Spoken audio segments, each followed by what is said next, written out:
Is that better? Yeah. That's much better. I'll pull this back, sorry.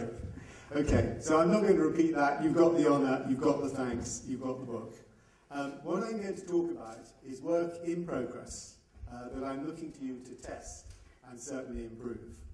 The forces that this year of 2011 is seeing unleashed will take some deal of collective understanding, which will mean tough arguments that I want to join in and I hope to learn from.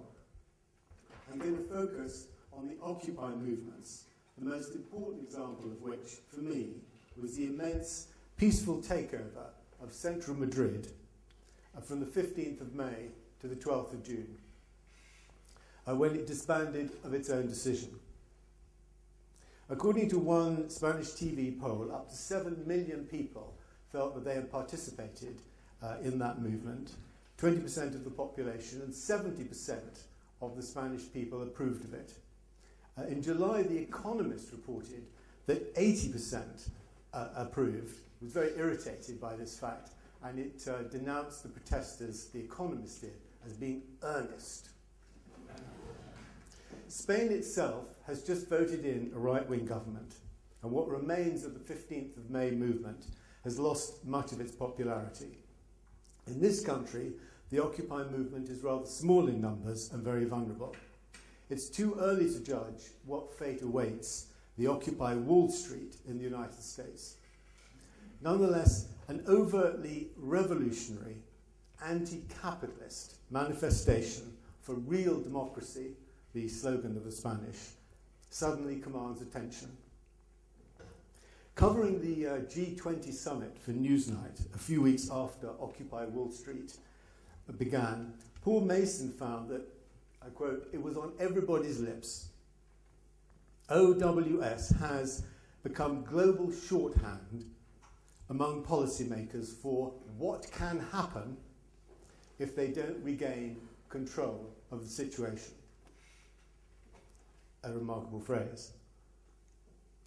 I was in New York 2 weeks ago, just before Zucchetti Park was cleared, and my equivalent of Mason's G20 experience is that the mighty foundations in New York who have put millions into supporting participation in American politics are obsessed with OWS, not to speak of the NGOs and the Democratic Party think tanks. David Carr of the New York Times thinks that even as they are evicted, OWS has changed the terms of the debate. Though he thinks that their terms is a concern over fairness, whereas Rikin Patel, the director of Avaz, which now has 10 million members worldwide, thinks that in America the issue is corporate power. Here, this impact is less significant. But if 2 months ago somebody had asked you what the Church of England thought about corporate capitalism, you'd have laughed. Now it's a serious issue for the country's official religion. So, and in the US, the Occupy movement has played, if you like, the role of the little boy in the fable saying that the emperor has no clothes. In the land of Lincoln's definition, they've been saying we have government of the 99%, by the 1%, for the 1%. The point of the fable is not what the child says. It's that everyone hears him saying it. That's an important point. And that everyone privately is thinking the same thing too. It seems that's certainly what they think at the G20.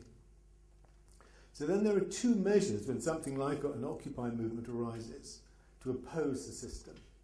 One is its strength or vulnerability, but the other is the system's vulnerability. So we need to ask ourselves here, is the political system in Britain viable? Is it vulnerable? Imagine it's 2015. It could well be that by then we have had an unprecedented full decade of falling real household incomes. UKIP, not the Lib Dems, could be the third party in the House of Commons. Scotland could have voted for independence. The euro broken up. Membership of both of the main parties could be below 100,000, and probably in terms of active members it already is. Our main newspapers could be abandoning print, and the most vigorous defender of the old order, the Murdochs, already bailed out. Internet-driven flash organisation may not have staying power, but you need staying power in such circumstances. This is why the quality, the revolutionary potential of the Occupy movement deserves attention and has my support. Famously, in his concluding thesis on Feuerbach, part of his warm-up for the Communist Manifesto, Marx contrasted the way philosophers have interpreted the world against the need to change it. This hateful opposition of thought to action takes many forms. Labour bureaucrats denouncing chatter, Mandarin diplomats saying, as one did to me just the other month, we don't talk about sovereignty. Militants, for example, the militant suffragettes, saying, words, not deeds. But deeds, bureaucratic, diplomatic, militant, are also famously propaganda, which means that they can mislead and they can lie. And when it comes to words, as my old and much missed friend Fred Halliday used to emphasize, it's a big mistake to assume that revolutionaries do not mean what they say.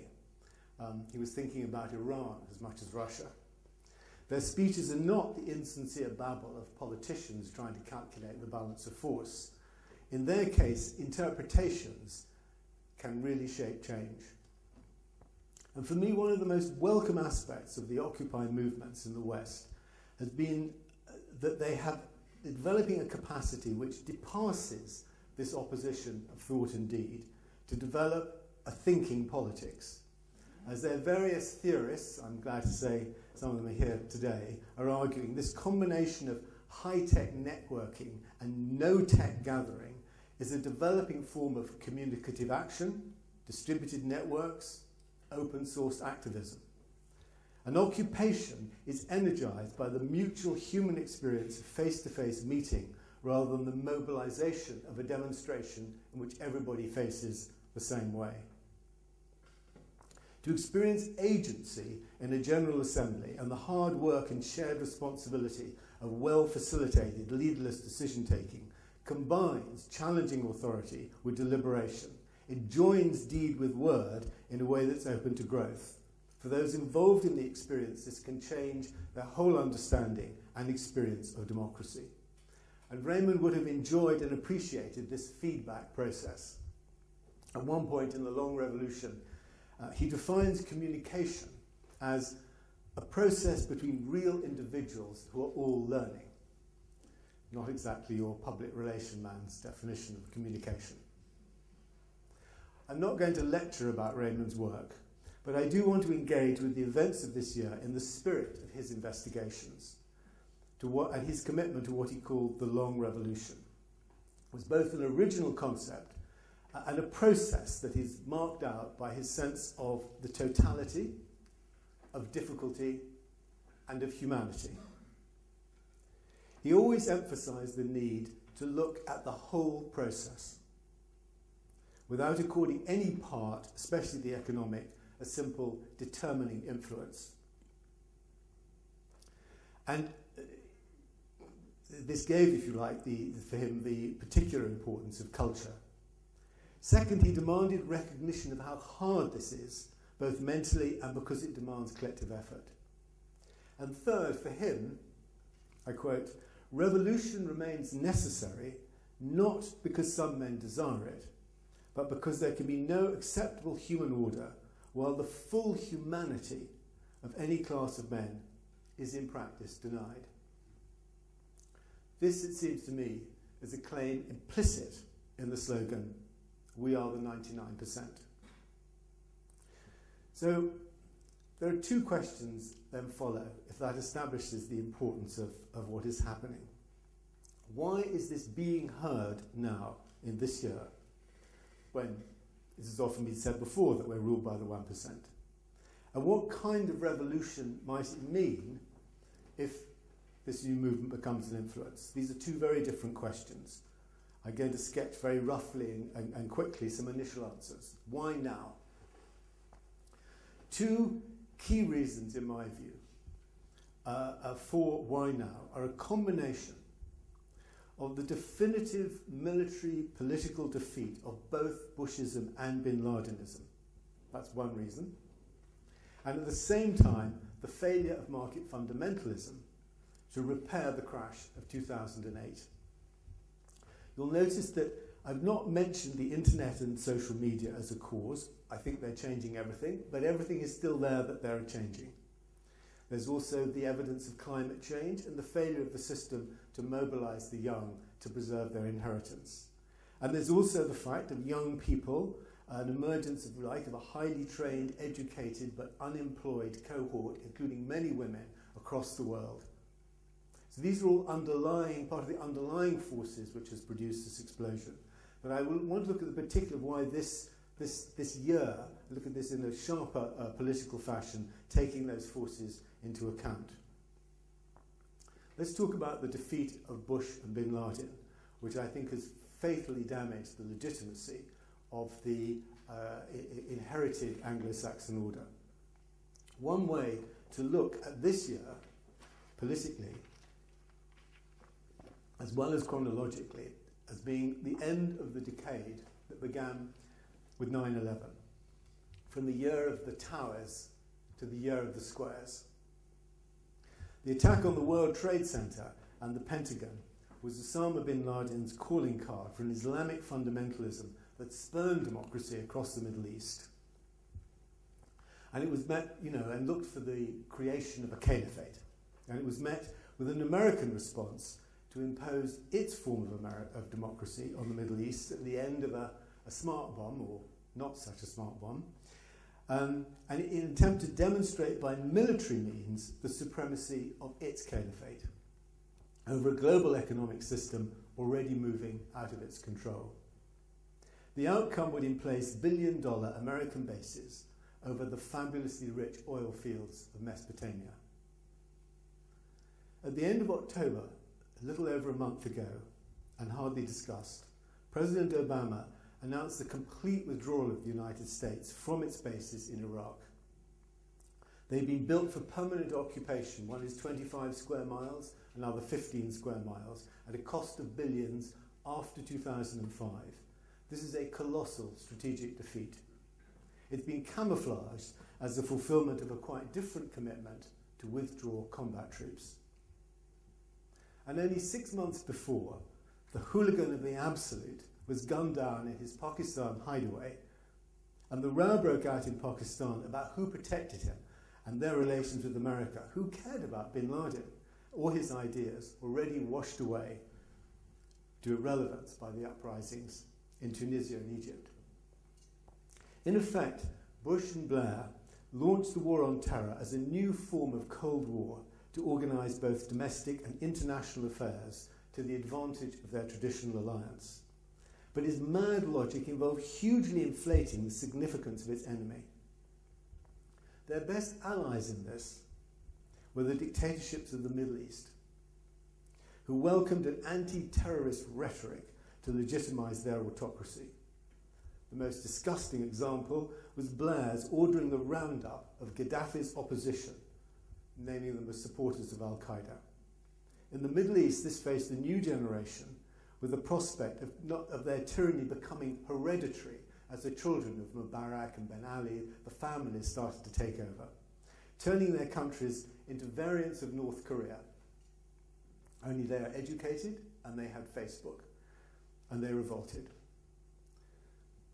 But the 10-year folly that led to those revolts across the Middle East also taught Anglo-Saxon publics here to see our states in a different light. It's not just that political leaders, our so-called intelligence communities, and armies with a duty to protect together misled voters and proved themselves incompetent. Neither will be a historic first. What is different is that from the start, large sections of us, of we the people, proved to be wiser than our rulers. We saw further, we proved to have better judgment over the invasion of Iraq. And this reversed the traditional legitimacy of elite government in our countries, that those in charge know better than the unwashed. My theme is revolution. It comes onto the agenda in a fresh way when the political elite loses legitimacy. Only one aspect of this is the technical capacity of governments to be elected by a popular mandate. Another, just as great, resides in the overall competence of the governing architecture to deliver, let's say, on his promise of growth, peace, and liberty. Rather than wasting $1 trillion, that's Obama's estimate, on being morally and politically defeated in Afghanistan and Iraq. So this is one big failure of the system. Secondly, the failure of market fundamentalism to repair the crash of 2008. One of the striking aspects of the crash in the West, I thought, I can't prove this, was a sense that when the bubble went, that it wasn't wrong for us to be paying the price because we kind of all benefited from it. Maybe this is because many of us were shielded, the public was shielded from the cost, immediate costs of the economic consequences. But I think something turned this year around the evidence that those we elected to look after us were continuing to protect the financial system that created the crisis while we had to pay and go on paying. It was less the crash than the way those in charge wanted us to compensate them for it, protecting the system that had it already created it, on the grounds that it would be even worse for us, a kind of blackmail, if they didn't. It's not just exposed neoliberal capitalism, both in its Anglo-Saxon and its Eurozone articulation. It now looks set to end the European-wide project of ever closer union without democracy. So my answer to that question, why now, starts with this double democratic crisis. An Anglo-Saxon financial leadership that exposed by its failure of market fundamentalism, and by producing what Colin Crouch called a post-democracy, as it favours corporate power. And meanwhile, the war on terror, far from protecting the world or securing US hegemony, has proved to be a global military chimera. Now, the elites, as elites do, attempt to make the best of it and carry on. Nowhere was this more intolerable than in the Middle East, the outlying oil-rich region of Western-dependent despots. The flame of revolt was lit in Tunisia, apparently inspired by a WikiLeaks publication of a lucid dispatch from the American ambassador, who described the ruling family's theft of, I quote, cash, services, land, property, and yes, your yacht, in an amused, patronising, and ironic language, unquestionably assuming it to be the country's permanent state of affairs. The rage, the revolt against this judgment then spread to the defining revolution in Egypt and the parallel, heroic, sustained uprisings across the region, which alone make 2011 a candidate to rank with 1945, 68, and 1989. Their example, however, lit a further surprising fire. A democratic insurgency travelled for the first time from east to west. The Eurozone had concocted its own example of political hubris and economic permissiveness as it rode the bubble. Its central banker, Jean-Claude Trichet, has now regretted, in hindsight, what he calls the deliberate, benign neglect of the French and German governments not to rigorously impose their own rules. The correction demanded in Spain created an economic catastrophe with 45% of youth unemployment. On the 15th of May, a week prior to the municipal elections, 150 of them went to stay the night in Madrid's central square. It's not a square really, it's a sort of semicircle. Within 2 weeks, hundreds of thousands, even millions, of the country's young had joined them across 80 cities, and a new politics was born that challenges the economic order in existing democracies, not by way of protest, but in the form of occupations. It's the potential, let me stress that word, the potential of this movement I want to welcome and discuss. It happened very fast. It will take 10, 20 years to organise its claims if it succeeds in doing so. It's already flared up in different forms from Santiago to Tel Aviv to New Delhi. And it's not to be forgotten that the first such occupation was in the largest square of them all, Tiananmen. So when I was asked to give this lecture in April, and I proposed my title, The Long and the Quick of Revolutions, I intended to analyse what might happen. And I find myself instead trying to report on and discuss what is happening.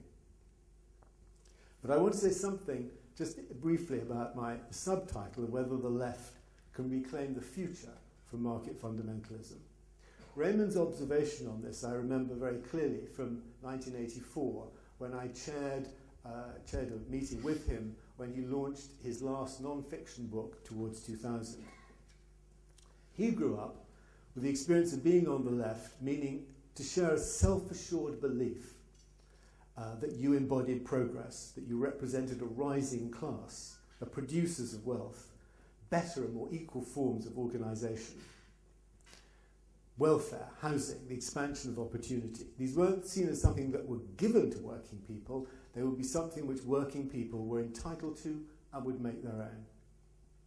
The right was in every way the opposite, representing an older order that was backward, exploitative, wasteful, warlike, socially elitist, regressive, and when it had to defend itself, fascist.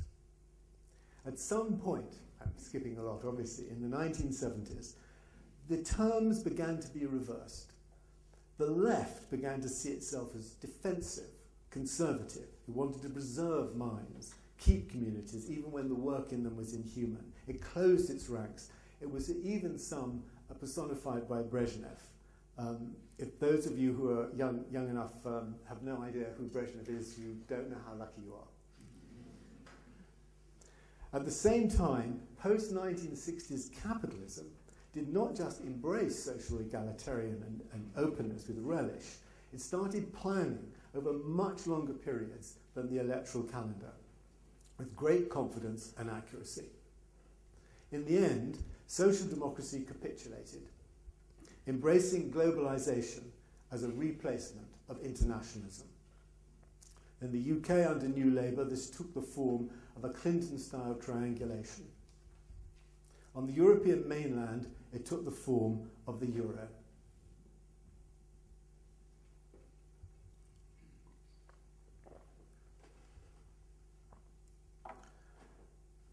Today, there's a similar sense of disorienting loss and demoralization about their sense of the future amongst those who put their faith in the European project. The politicians of globalization, I'm afraid, in both the United States and Europe, shared a contempt for democracy. And we can see it today in the EU as its leaders struggle to preserve the euro, their visceral aversion for anything that smacks of direct popular assent will almost certainly lead to their failure. But I want to prefigure a point I want to return to briefly at the end, and which I hope we might discuss. While these revolutionary challenges have been marked out by these failures, there are two other changes that also frame the present moment. The most enormous technological transformation of the Industrial Revolution, perhaps since the Industrial Revolution itself, is now ploughing up how we communicate in a round of creative destruction of enormous, comparable to the invention of printing. This extraordinary enhancement of productivity and of individuals' power and of the marketplace is by any measure an ongoing success for the system of international capitalism, its capacity to invent, to invest, and to develop. At the same time, in the last 40 years, since 1971, when Nixon floated the US dollar from the gold standard and Intel sold the first microprocessor, we've seen the largest ever movement of people out of poverty. Capitalism is thriving in the giant economies of Brazil, India, and China, not to mention Turkey. There are crises of corruption and uneven development, but these always accompany rapid growth. The majority of people on Earth are still experiencing capitalism as a force that delivers a better life, while their countries, elites, and companies are becoming world players. Even if those elites are taking most of the wealth and an outrageous, unacceptable inequality is the dominant economic feature of our time. So here's one statistic which symbolises both the technological revolution and the global spread of economic growth. 5 billion of us now have mobile telephones. So trying to understand how these different forces fit together is critical for any democratic debate and any democratic strategy. In 2005, I wrote a piece with Isabel Hilton. It was called Democracy and Open Democracy. And we argued that despite the war on terror, then at a high point, as those bases were being built in Iraq, there was a global democratic warming also taking place. But it has 3 different fronts, and it's important to try and bear these differences in mind as we look at what is happening. The first is the need for solidarity with those trying to achieve the fundamentals of democracy: fair elections, the rule of law, a free press, an open media, right to assembly, a secular state. From Iran to Saudi Arabia to China, the battle for these democratic bases is still demanding. And of course, some of these elements are still, our own systems are still challenged for in terms of fair elections, for example, in this country. So there's the basic solidarity with the core democratic struggles which are taking place and which we can see today on the streets of Egypt and Syria. Second, with the world being governed by international forces beyond the control of nation states, we need to make international power democratically answerable and accountable, preferably transparent. The UN, the World Trade Organization, the WTO, the IMF, and we can see with the EU. And third, in countries like our own, which are established democracies, there's a growing awareness that our potential for self-government is being stolen from us and suborned as political parties shrivel. The response is a growing demand for government to be opened up directly to citizens in new ways, so that we can engage with and participate in public affairs with citizens' assemblies, new forms of deliberation, participation, and referendums. And this is part of the appeal of the Occupy movements. And these 3 different kinds of democratic struggle are taking place simultaneously. They're threaded together by, values, for example, the need for openness, dignity, trust, voice, opposition to corruption, the refusal of arbitrary power. And maybe this sounds a bit vague. I can give you a sense of how these felt in my experience they're interlinking. When I was in Madrid in May, I met Maite Carrasco in the occupied Plaza del Sol. She's a freelance television reporter who works for global media companies. She covered Tahrir Square for them. Now she was inspired by what was taking place in Seoul. She and some of her colleagues had launched Real Journalism Now, their slogan was Real Democracy Now, in an attempt to establish higher standards of reporting and integrity in the media. And she told me how, although enormously uplifted and inspired by the resilience of Cairo, when they demanded free speech in elections, her thought was, they're going to be disappointed. Let me take you briefly to Seoul. It was visiting it. Seoul is a sort of a hemispherical plaza at the very centre of Madrid. The plaque in it is the centre point from which all distances in Spain, as a highly centralised country, are measured. And when you approached it, the sort of tent city appeared, very large, and it's very hot, quite unlike Wall Street, with plastic roofing. And when you went in, you had this very, very busy sense, lots and lots of people, narrow corridors, people talking across desks, opening out into spaces, kindergartens, libraries, kitchens, incredibly well organized, cleaning, building itself, repairing itself, very good security, drink was banned, drugs were banned, and very, very businesslike and purposive.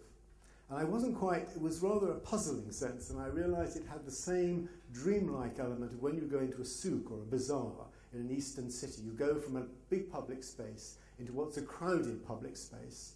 Only in this tent city, it wasn't kind of commodities that were for sale, carpets or spices. What was being offered, not for monetary transaction, were words. Words were everywhere, on leaflets, on maps. They were there in conversations, people talking, people discussing. They were there on the laptops and on the screens. There was an extremely good speaker system. There was a torrent of word in the general assemblies with some thousands of people every evening. And beside every speaker, there were two young, attractive people doing the sign language, reaching out for those who were normally excluded.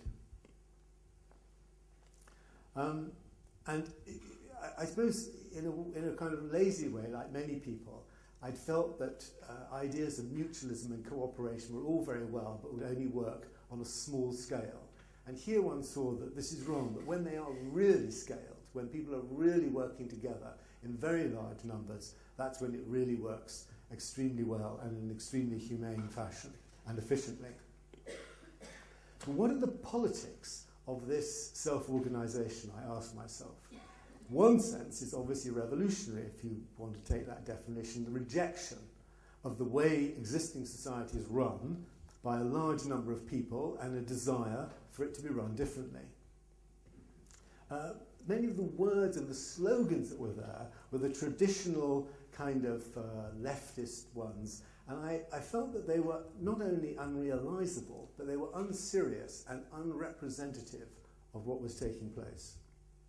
What was on offer wasn't traditional socialism. It wasn't centralized, it wasn't planned, it was free, and it was inventive. And it wasn't anarchism, even of the mutual aid variety. It was governed, it was purposive, and it was engaged with the future of the country. When my colleague Tony Curzon-Price, who I was with, went to Occupy Wall Street earlier, just sort of 10 days ago, and he stayed there for 2 to 3 days, and he discerned an aspect of this originality, which I think he put in a very striking way. The Occupy Wall Street sees America's existing democracy as responsible for the ills of our day.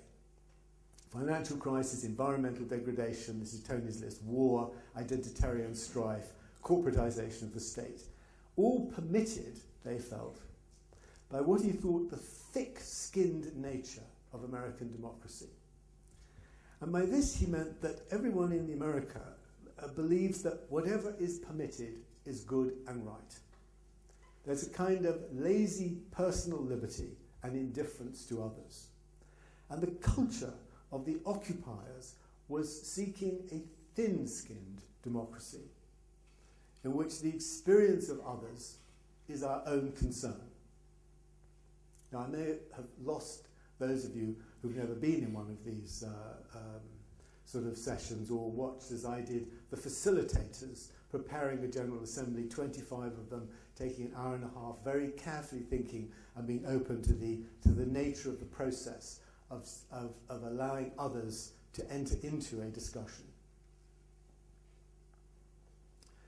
There are two problems in trying to assess the originality of what is going on here. The first, I accept, is to keep a sense of proportion. One function of the extraordinary media coverage that we are seeing is to balloon it. The media distrusts any form of attention that it has not itself created, and it then tests it to destruction by exaggerating it, and then it concludes that it was exaggerated. There's an internal exaggeration of the myth of revolution itself. Deeply powerful and attractive for many, celebrated, I think, at the moment in the cult of the meme, that's to say the imitative, spontaneous transmission that bypasses thought and unleashes a Marxist apocalypse. You can hear the demand for a cleansing showdown in the criticisms of the Occupy movement of being unpolitical, shying away from the politics of antagonism. I suggest that, on the contrary, its potential resides in its refusal of this revolutionary mythology. That refusal may not last, but that is what is happening at the moment. It comes out of its openness, its claim to represent everyone, its rejection of traditional left and right. One aspect is its non-violence, which gives it a Gandhian form. Another is its insistence on leaderlessness, which ensures it isn't captured by a Gandhi. The non-violence is an immense strength. Manuel Castells called it fundamental, speaking to the Spanish movement in Barcelona as a veteran of 1968, just days after the Spanish movement began. Naomi Klein, whose deeply serious shock doctrine documents how the corporations that seek and profit from rupture and crisis sung the wisdom of the Wall Street occupiers when she spoke to them earlier this month. Quote, "You have committed yourself to non-violence. You have refused to give the media the images of broken windows and street fights it craves so desperately. Meanwhile, support for this movement grows." Now, the movement's dedication to leaderlessness may confuse those who've not experienced its assemblies into thinking that it's headless or even mindless. On the contrary, to be leaderless and take decisions, and in Wall Street were taking financial decisions over resources worth $500,000, is very demanding of effort, patience, and dedication. And it too refuses what the media craves. However, here in Europe, two aspects of the myth of revolution remain very attractive to the Occupy movement: a kind of pure internationalism and a revulsion from the market. Ironically, in my view, as national experience and market-style enterprise have been part of the drivers of what they are doing. Now, what we are witnessing is evidently national.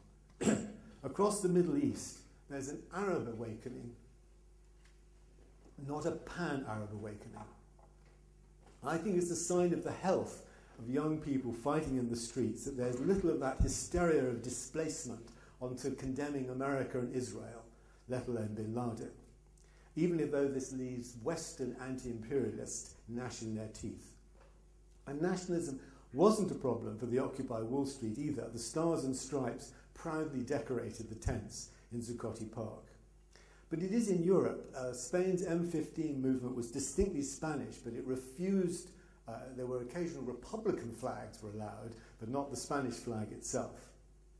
And it didn't like to think of itself as Spanish, even though its neighbours in France, who couldn't bear to be upstaged by another country, refused to join them, and nor even did the Portuguese. And I don't think we're seeing the Union Jack in St. Paul's. The Europeans still cling, this European leftism, if you like, still clings to a prejudice once expressed by Marx as follows.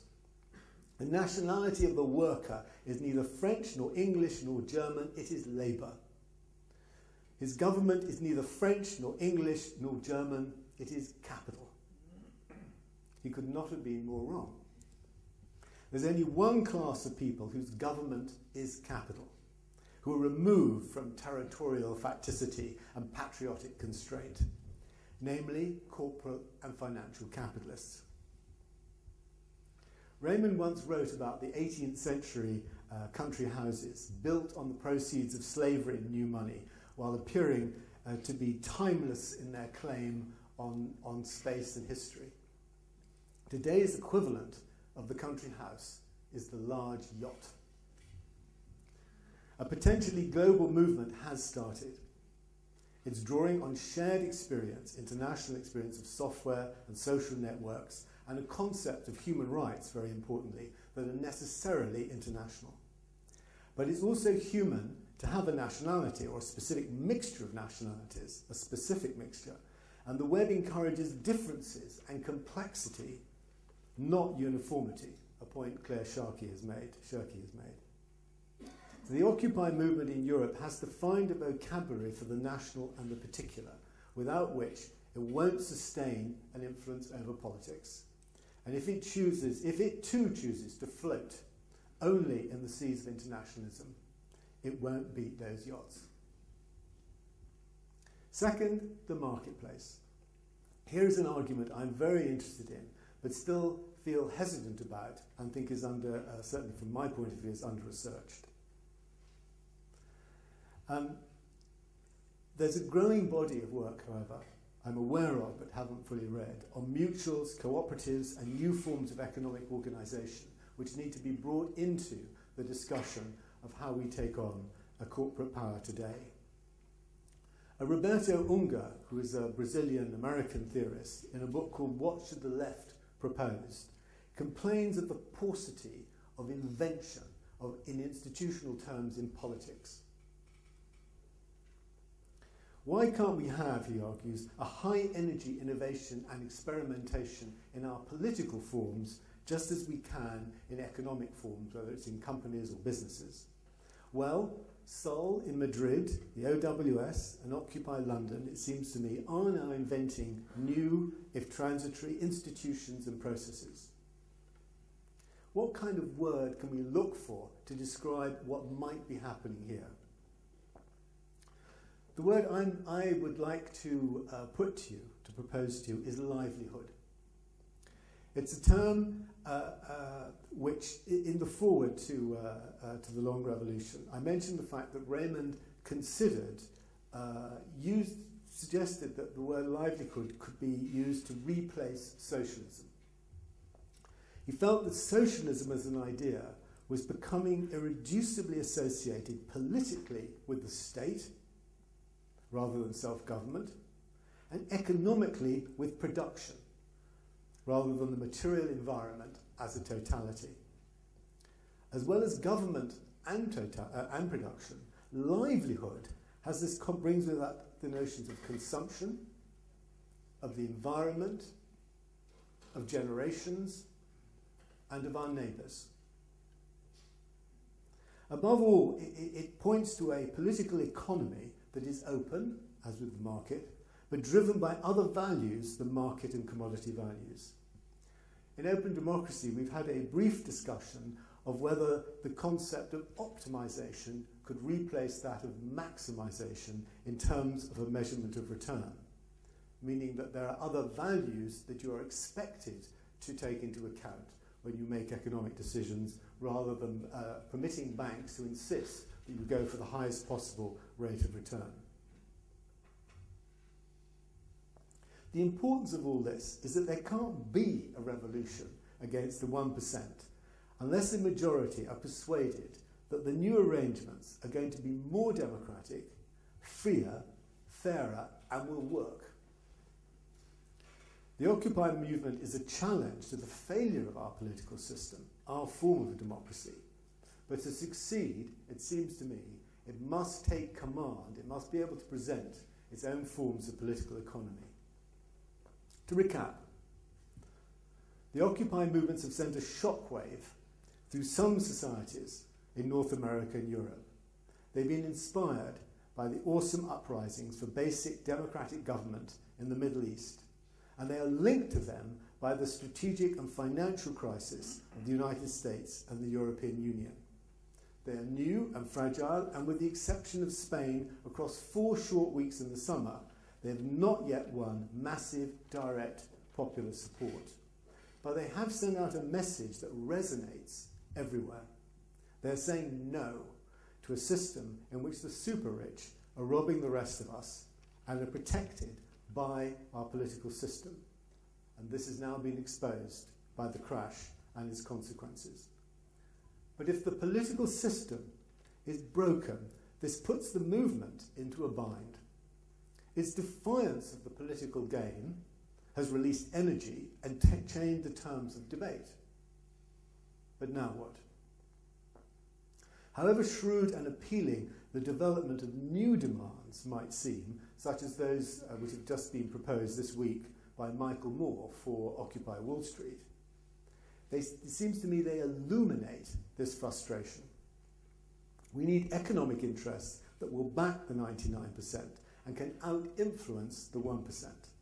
Whether this is cooperative banks, our own standards of transparency, winning local government that operates under different principles, opening up planning and budgets.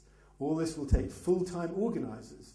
Jeremy Gilbert, an interesting discussion about strategy in his book Anti-Capitalism and Culture, has made this point, which then resurfaces the question of how are we to be represented. The idea of leaderless government is a suitable revenge on neoliberalism's demand for pure ungovernment, the leaderless market. But how will it work? We need to think fast, but for the long term, with the planet's ecology as well as our own democracy at stake. This, I think, is the core message of the Long Revolution, whose wisdom, challenge, and humanity it is now our turn to share with a new generation. Thank you.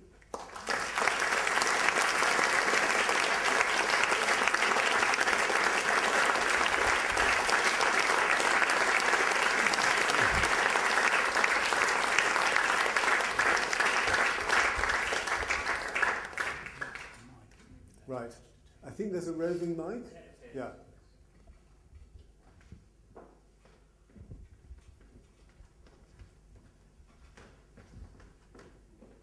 Anthony, I appreciate your argument about... Do you want to introduce yourself? My name's Jim McWhiggle. I appreciate your argument for the need for the Occupy movements to find a national idiom of protest and to reject the kind of empty revolutionary internationalism. But there's a whole other aspect to what's going on in the world and the current situation in terms of the production of commodities, and especially those great new communications, media and technologies that are enabling a lot of the protests and the interlinking. What we witness in the world at the moment is a very extreme international system of fierce exploitation. I mean, the gadgets are made by people paid very little under dreadful working conditions in, say, the factory zones of China and other places. That didn't seem to be an aspect of your account of the worldwide situation and the resistance to global neoliberalism. Right. I agree. I mean, what you say is right, yes. That's the question at the back.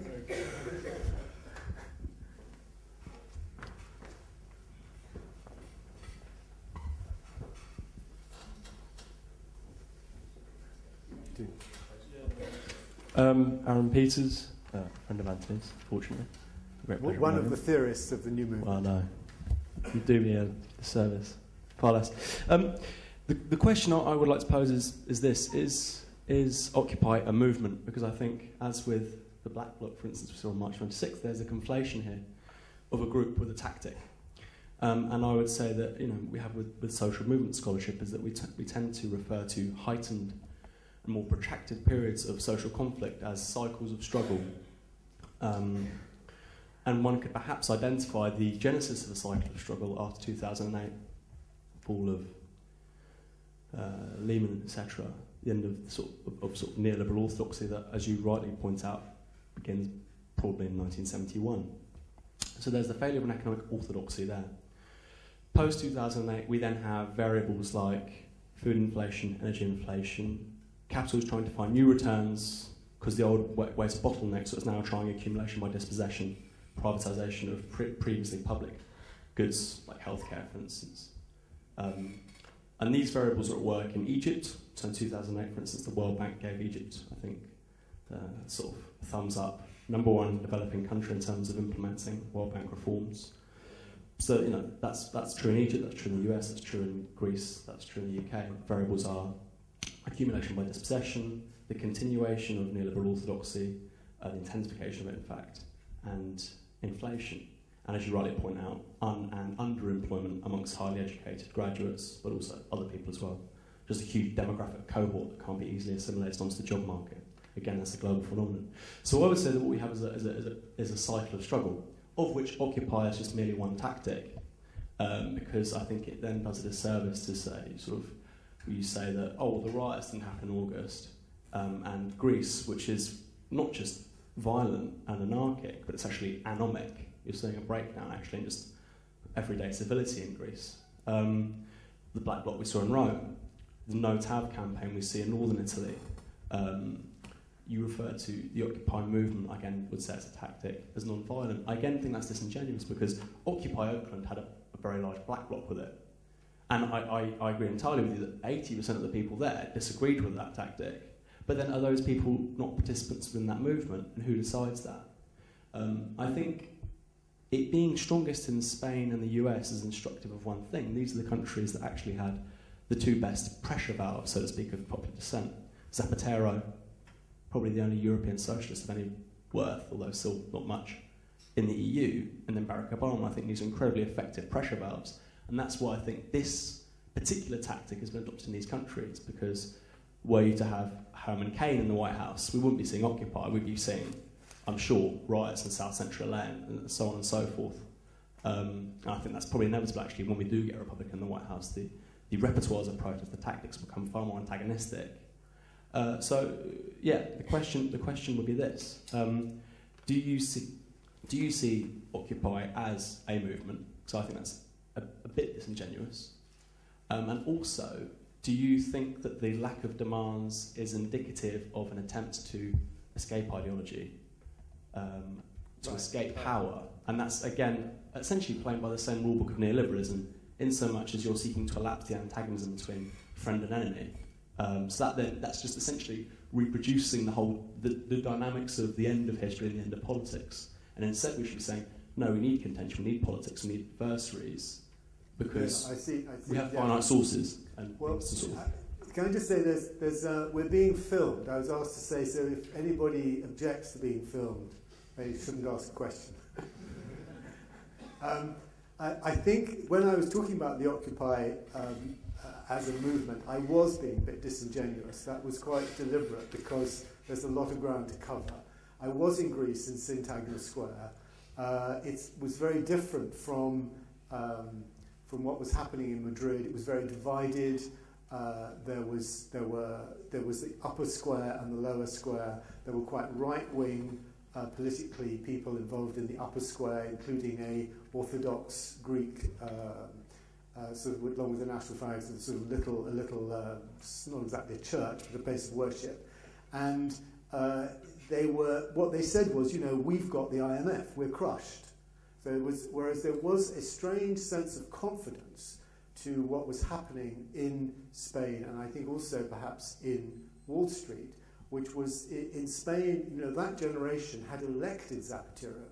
That's to say, after the atrocities in Madrid, I think in 2004, the Azar government tried to pretend that it was the Basques and was ETA, and the manifest way in which he was lying meant that a young generation simply went to the polls and voted. They voted him out. There was a certain sense of kind of confidence, and also a sense that the left-wing government that they had put in had betrayed them.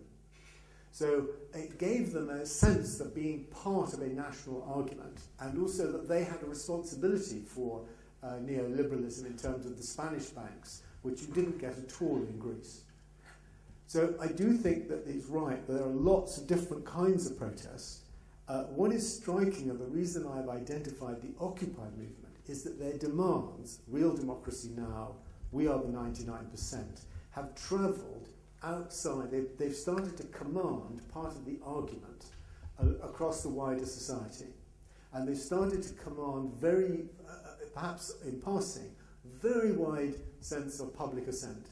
And they are influencing, I think is its significant sort of Paul Mason's thing about the going to the G20, or when I was in New York, when he was talking to sort of the powerful on the left in New York, that they felt not just that this was a protest, as in the Black Bloc, but that this was a political argument that was a challenge and had released energy and could go somewhere. And I think it is partly a movement in the sense that if you looked at Occupy Wall Street, you saw it inspiring other people to do the same thing. And one of the inspirations for Wall Street was what had happened in Madrid. So there is a sense of, and what happened in Madrid was in partly inspired by Tahrir Square. So there's a certain sort of, they're doing that, we can do that. And there's an argument associated with it, which is much stronger, I think, than the arguments associated with riots. Not that I don't think the riots aren't politically significant. And, are partly the outrage of those who don't have the privilege of being able to argue in a more sophisticated political language. Where I think we disagree, so I think we agree about that, but I hope we do, but where I think we disagree is that I think that the attempt to refuse traditional left-right politics, the sense saying we're 99%, we're not going to get involved in that kind of confrontation, isn't a sort of end of ideology. It isn't a sort of trying to a sort of soft way out of what is going on. I think that it's a much more serious challenge to the political system we have than the ones which operate within it. I think that it is a challenge. To say we are the 99% in a way is to open up the political system as a whole to debate and argument in a way that's saying, you know, we're going to sort of attack in a more focused way fails to do. Do you want me to pause for a second?